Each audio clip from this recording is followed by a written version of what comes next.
Was it financially hard for you to bounce from station to station? No, normally I would bounce from station to station because I would just go to the next opportunity, and normally it was better. Yeah, so every time I moved it was because I wanted to make some more money, and at least then they used to pay for your move as well. There's always like a moving package. If someone's going to hire you and they want you to move, pick up and move to another city, hopefully they're going to pay for that move. So you don't have to spend a whole ton of money until you get home for them. What are your best recommendations on when you're doing an air check? Because I recently sent out an air check and I was contacted by a particular program director for the station of Phoenix. And I sent my air check and he never responded to any more emails after that. The fact that you got a call back, what did he hit you back via email? No, he called me and then he emailed me. Program directors are a very interesting breed of people. Right, Reed? They can be very stealthy. But when they want something, man, they're right there. They're right in front of your face. They're your best friend. Especially their you know what? I would follow up with him. I mean, if he took the time out to give you a call, and there was something there that obviously he wanted to talk to you about, something on that tape, call him. And maybe he just got, which is probably more the case, he's probably just super busy. If there's not an actual position open in the radio station, but he thought you sounded good, maybe he must keep you in his back pocket, or just kind of keep it on his his stack of potentials for the future.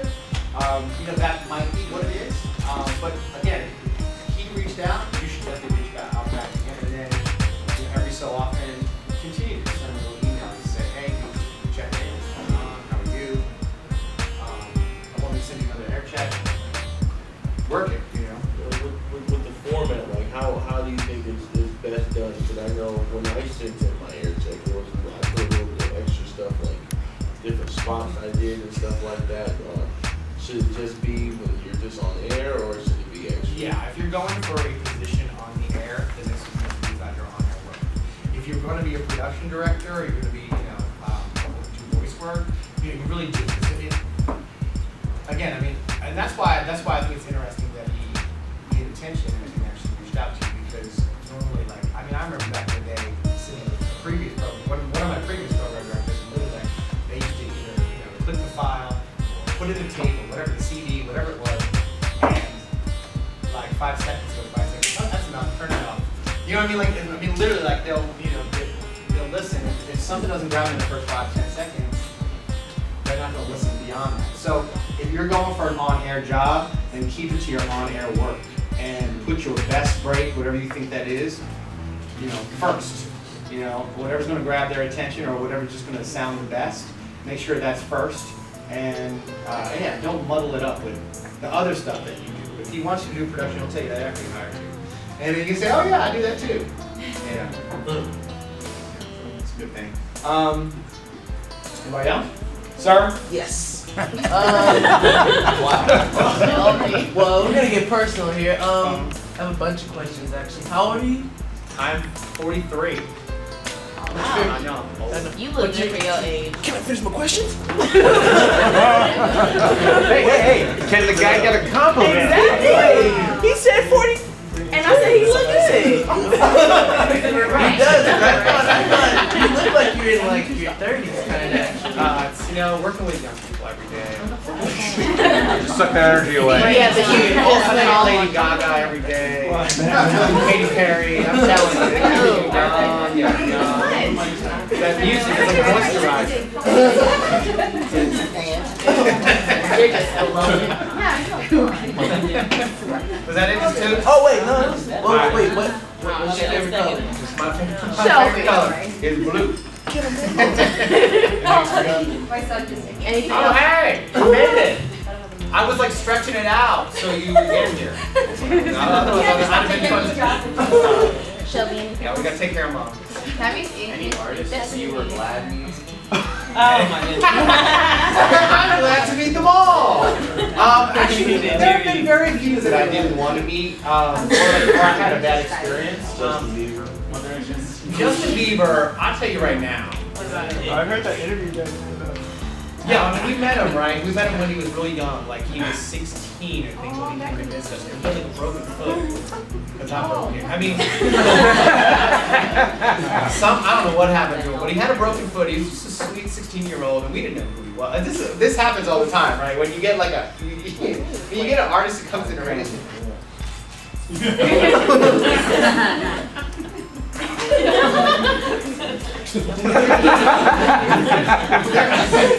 There are people like waiting outside of the radio station. I mean, like the first time Bieber was actually there in person, there was a line of 100 girls out front of the radio station. I don't think we invited them. I don't know how they found him, and it was just unbelievable to us. We're like, well, why would they line up for him? Who is this dude? And so we talked to him. He was very cute, and he was actually kind of sweet, and he seemed all right. Then you cut to like 8 months later, and we did a phone interview with him about like his movie. I think it was 8 months later, maybe it might have been a year. He had a movie coming out, and we didn't have a chance to see the movie because it wasn't even out yet. And we're talking to him, and I'm just like, oh, so tell us a little bit about this movie. And he's like, well, have you seen the movie? I said, no. I said, no, just haven't seen it. Why are you talking to me when you haven't even seen this movie? And I'm just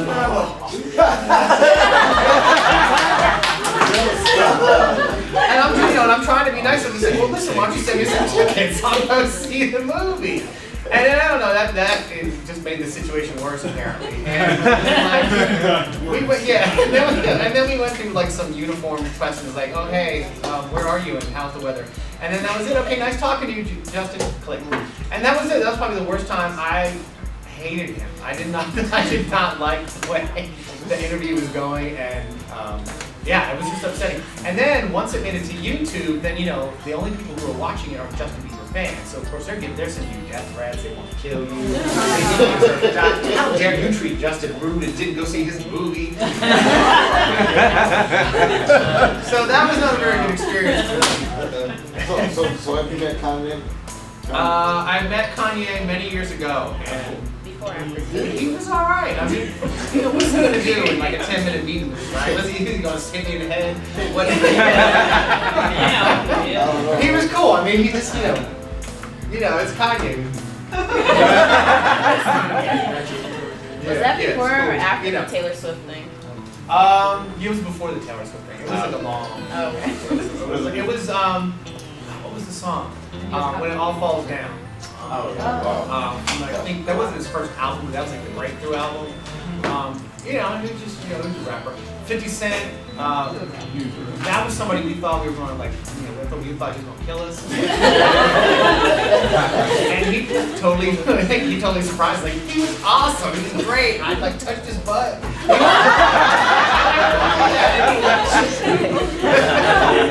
So, you know, sometimes you think, you know, someone's going to be a complete, you know, and they turn out to be great. Who else do we meet that we're just like, oh my god, they're gonna kill us?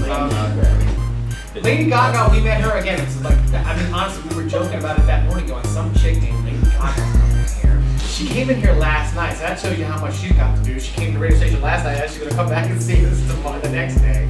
And she left us these pictures that said, "Enjoy the fame." And we didn't know that was the name of her album. We didn't get like all our information yet on Lady Gaga.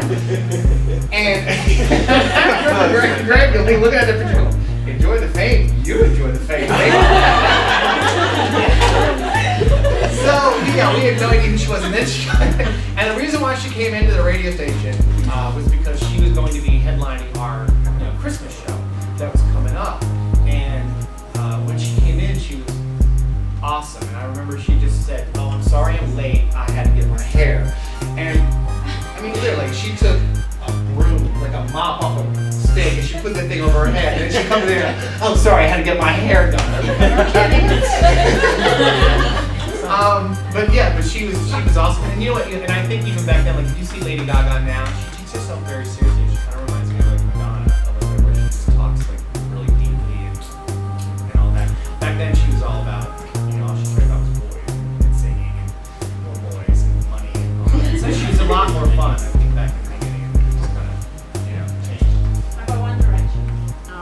Met them yet. I want to meet them. Who knows? Maybe they'll come and visit sometime soon. I haven't met them yet. Have you met Rihanna? I don't remember. No, I've not met Rihanna yet. How soon do they tell you that you're going to have interviews with certain celebrities? 5 minutes. 5 minutes. No, all right. Sometimes, okay, like we'll get. It really does. It just depends. Like sometimes they come down so fast. Like I remember one morning, we showed up at work and Diddy was there, and and again it was just one of those awkward moments where you're like, "You invite Diddy?" No, I didn't. Did you invite? No, I don't know. And you go to your producer like, "What's Diddy doing? Diddy's here for an interview. How come no one told us Diddy's here for an interview? I would have prepared."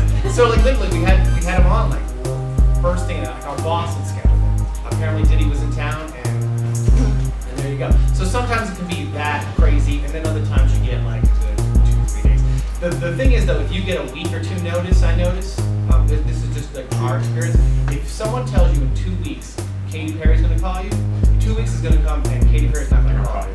You can bank on it. But if somebody says Katy Perry's gonna call you in 10 minutes, she's gonna call you in 10 minutes. When artists are ready to do it, they are ready to do it.